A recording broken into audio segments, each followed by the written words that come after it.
कोई बातचीत हुई है मियां साहब? जाहिर है तो बातचीत ही हुई है। सर पार्टी मियां साहब को जनरल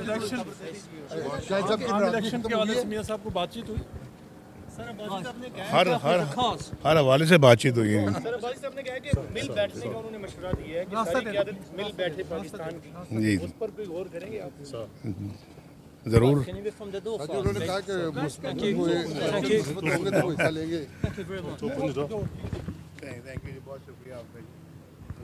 इलेक्शन टाइम पर देख रहे हैं तो कोई